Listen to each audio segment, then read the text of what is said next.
Hey, what's up, guys? Welcome to the channel. We have some breaking news. Aljamain Sterling will defend his undisputed UFC bantamweight title against Henry Cejudo at UFC 288 on May 6th. This is going to be my reaction and early prediction, but we have a lot to discuss in this video because I'm also going to discuss the real reason I believe the UFC did not give Sean O'Malley a title shot, even though on paper he has a win over a former champ, Petr Yan, and he is currently ranked #1 in the UFC official rankings.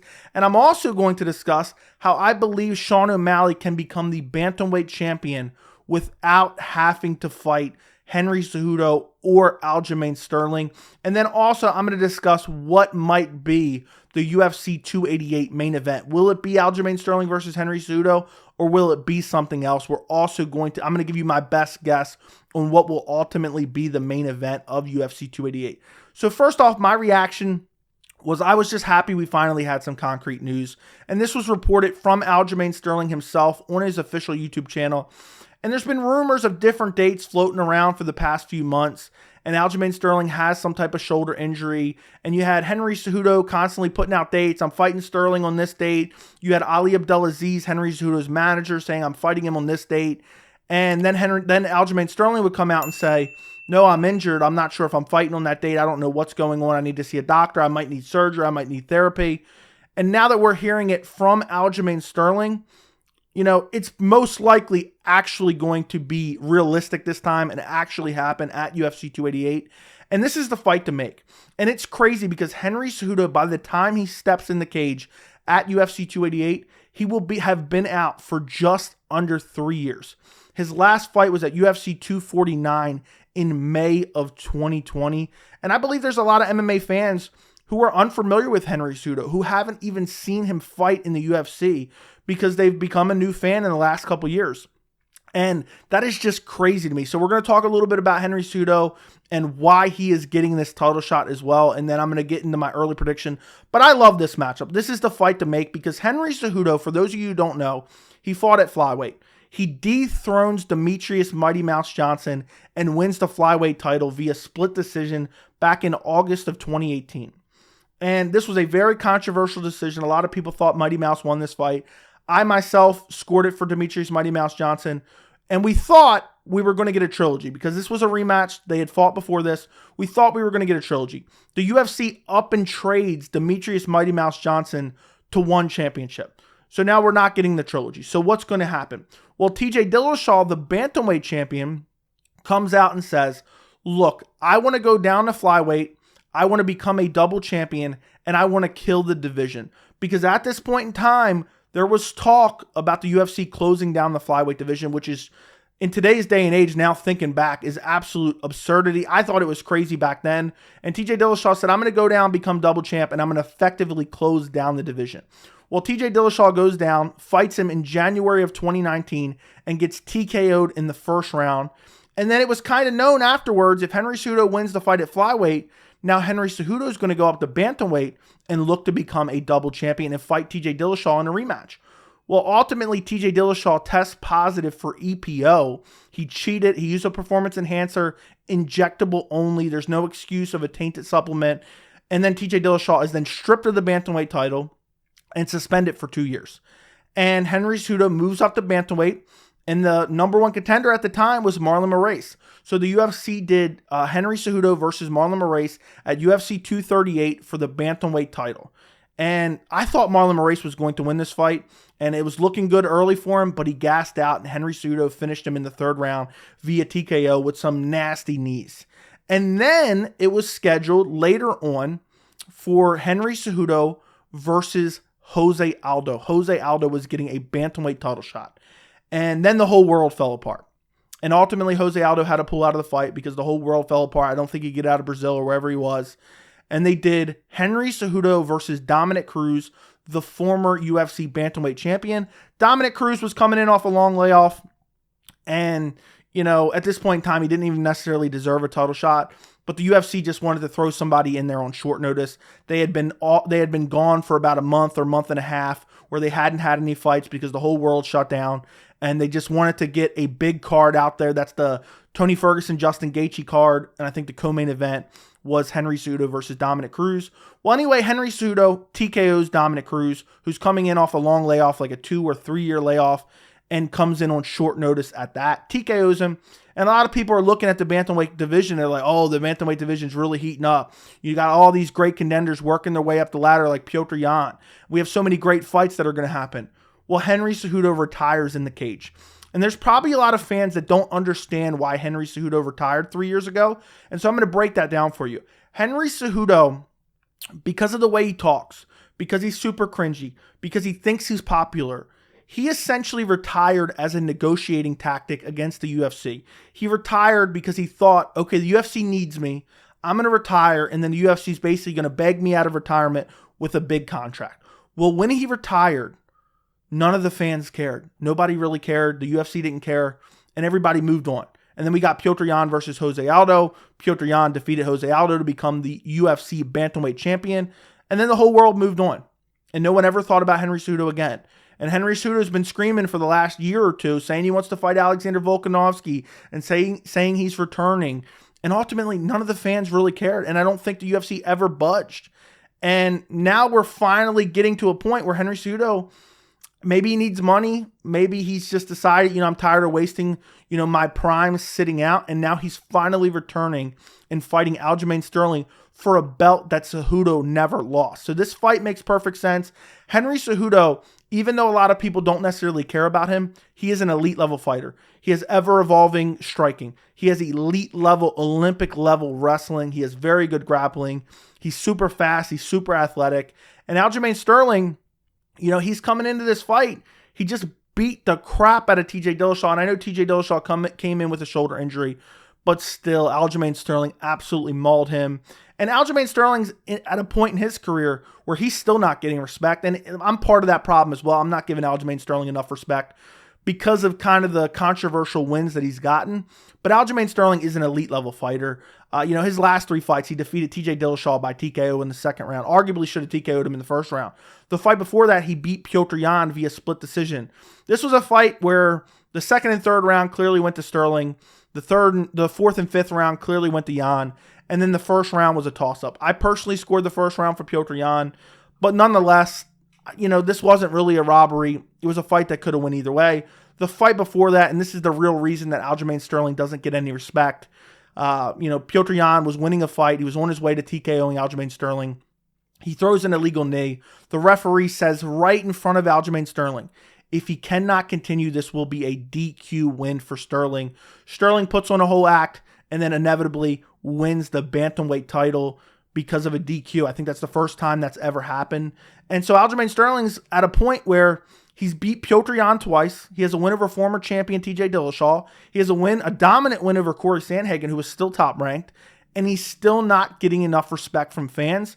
And now he has an opportunity against Henry Cejudo to really earn some respect. Because Henry Cejudo, he's been out for a while, but he was an elite level fighter and he's still arguably in his prime. It's a little bit of question marks there because he's been off, but this is the fight to make. This is 2 elite level bantamweights.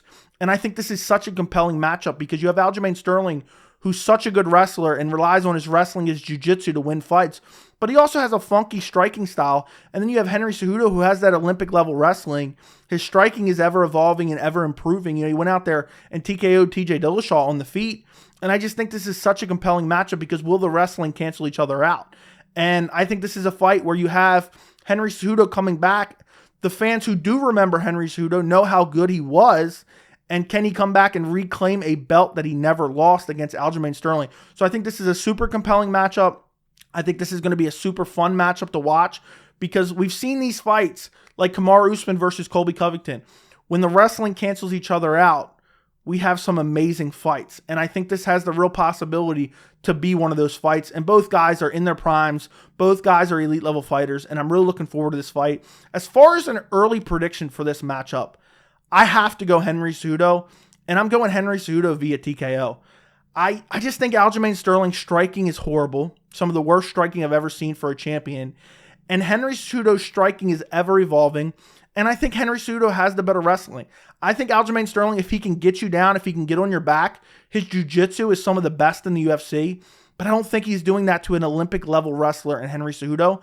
And we have to remember, Aljamain Sterling got out-wrestled and out-grappled by Petr Yan, not in just one fight, not in the original fight at 259, not just that fight, but also the second fight. Now, you can make a debate, obviously, because you have those 2 rounds, but if you look at that 4th and 5th round, Petr Yan out-grappled Aljamain Sterling in that 4th or 5th round. And I think Henry Cejudo is a higher-level grappler than Petr Yan. I think it's clear. I think that's pretty obvious. So Aljamain Sterling, once he gets you down, once he gets on your back, it's impossible to get up. And I think he can do that same thing to Henry Cejudo if he's able to get there. But I don't think he's going to be able to get there. And I just can't get out of my mind Petr Yan literally ragdolling Aljamain Sterling in the first fight, having his way with him in the 4th and 5th round in the grappling. I am of the belief that Petr Yan got a little bit careless in that 2nd and 3rd round. He gave up his back thinking that he'd be able to get out of it. And I think he ended up regretting that decision because once Aljamain Sterling gets to your back, it is pretty much over. It's impossible to get out of. Ask Corey Sandhagen, who he finished via 1st round rear naked choke. So I have to go with Henry Cejudo. I think Henry Cejudo can get it done on the feet. I think Henry Cejudo could out-grapple Aljamain Sterling to a decision. I think if Sterling wins this fight, it's going to have to be some of those moments where Henry Cejudo gets a little bit careless and somehow Sterling gets on his back and is able to control him and eventually win the decision. But unless Henry Cejudo has fallen off a cliff in the last 3 years, which could very well be, Henry Cejudo's getting up there in age. I think he's 36 or 37. He's getting up there in age for the bantamweight division. And then you have Aljamain Sterling with all the injury history. Who knows if he's coming in 100%. I have to go with Henry Cejudo as far as an early prediction. Now, as far as Sean O'Malley not getting the title fight, here's what I believe the UFC is thinking. Because Sean O'Malley, and I don't believe he beat Petr Yan at UFC 280, but we don't get to pick and choose how we act after judges' scorecards. So what I mean by that is, on paper, he beat Petr Yan, and then how I feel is we have to treat him as if he beat Petr Yan. We can complain, we can say we thought he lost, we can talk about that, but at the end of the day, we can't say, oh, well, he's not getting a title shot because I don't think he won on the judges' scorecards, or the fans don't think he won on the judges' scorecards. He is the #1 contender. He beat Petr Yan at UFC 280 on paper. So why is he not getting a title shot? Because he's more popular than Henry Cejudo. He has a better win over Petr Yan, who's a former champion, than any win Henry Cejudo has in the last 3 years because Henry Cejudo hasn't fought. So why isn't Sean O'Malley getting the title shot? Because the UFC wants to make him into this massive star. Why wouldn't he be fighting for the title? Well, that's exactly the reason. The UFC is smart. They understand what they're seeing in terms of skill sets from fighters. Sean O'Malley is not, stylistically, he does not match up well with Aljamain Sterling or Henry Cejudo. The UFC saw what Petr Yan did to him in the grappling, okay? And if Petr Yan's getting you down like that, and Petr Yan never looks to really have grappling control, he looks to get you down and then immediately starts firing off shots. And it's easier to get up because Petr Yan's not worried about the ground control. Aljamain Sterling and Henry Cejudo would take Sean O'Malley down and control him on the ground. So the UFC says, you know what? Even though O'Malley's earned it, he's beat Petr Yan, he's #1 in the rankings, we want to turn him into a big star. I think it's a massive mistake if we match him up with Aljamain Sterling and Henry Cejudo. And I've talked about this for a while since Sean O'Malley's win at UFC 280. Essentially what the UFC is doing here, they want to put as much distance between Sean O'Malley and a title shot if it's against Aljamain Sterling or Henry Cejudo. They want to give Sean O'Malley time to train takedown defense, to train his grappling, to train his jiu-jitsu, to give him an effective chance to beat Aljamain Sterling or Henry Cejudo. Because let me just say this, a lot of people don't think I give Sean O'Malley enough respect. If Sean O'Malley can keep the fight standing against Henry Cejudo or Aljamain Sterling, Sean O'Malley would absolutely murk both of them on the feet. But that's a big if. And I think the UFC wants to give him more time to work on that takedown defense, to work on that grappling, to work on that jiu-jitsu, and that's why they're not giving him a title shot. The other reason I believe they're not giving him a title shot is because the UFC, I could totally see them pulling off, what would be actually craziness to get Sean O'Malley a bantamweight championship without having to fight Aljamain Sterling or Henry Cejudo. There's been talk for a while of Aljamain Sterling going up to 145. Henry Cejudo's been screaming from the rooftops. He wants to fight Alexander Volkanovski at 145. The UFC could be looking at this fight, and the winner of Aljamain Sterling and Henry Cejudo, they could offer them a chance to go up and fight for another title in the featherweight division against Alexander Volkanovski. Obviously, we have to see what's going to happen in that division. Volkanovski's claiming he wants a rematch against Makhachev. We have to see how that all plays out. But I can see a scenario, and I've had this theory for a while, where the UFC brings in Henry Cejudo. Henry Cejudo, based on my early prediction, then beats Aljamain Sterling, and then they say, look, wait around for a little bit, and we're going to give you a title shot against Alexander Volkanovski in an attempt to become the first 3-weight champion. Obviously not simultaneous, but a 3-weight champion.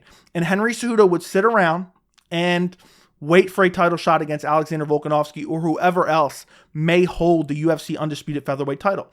Well, then what would they do with the bantamweight title in the meantime? Well, guess what they would do? You have Marlon Chito Vera versus Corey Sandhagen coming up in March. That's arguably the next contender. That's arguably the next person in line. And guess what? Both of those guys happen to be a striker. And also, you have Sean O'Malley versus Marlon Vera. You have that whole history between those two where they fought in the past, and you had Marlon Chito Vera brutally chop the legs of Sean O'Malley and then flash KO him with brutal ground and pound elbows. And then O'Malley was stretchered out of the cage with no serious injury. And Sean O'Malley claims that was a fluke. So you have that history there. And I think what the UFC would do, Henry Cejudo wins the belt over Aljamain Sterling. The UFC offers for him to wait around to fight for the featherweight title in the next 6 to 8 months, 6 to 10 months. Then in the meantime, what the UFC does, the end of 2023, they take the winner of Corey Sandhagen versus Marlon Vera, put him against Sean O'Malley for the interim bantamweight title. And then Sean O'Malley gets another fight under his belt.